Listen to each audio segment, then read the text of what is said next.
وقال إني ذاهب إلى ربي سيهدين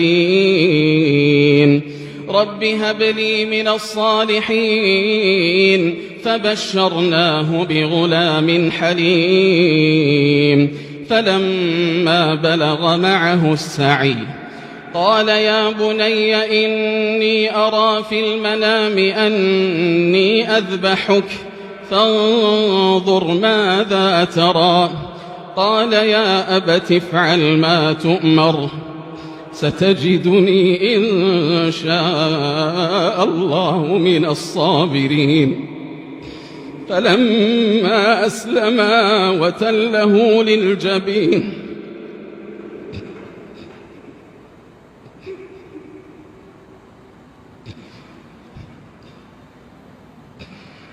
فلما أسلما وتله للجبين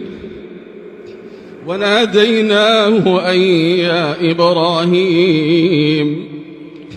قد صدقت الرؤيا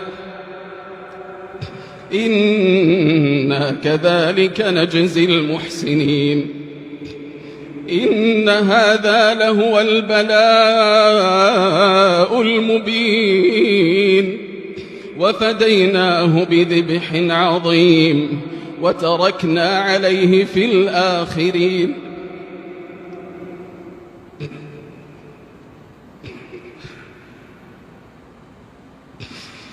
سلام على إبراهيم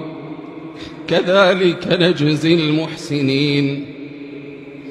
إنه من عبادنا المؤمنين وبشرناه بإسحاق نبيا من الصالحين وباركنا عليه وعلى إسحاق ومن ذريتهما محسن وظالم لنفسه مبين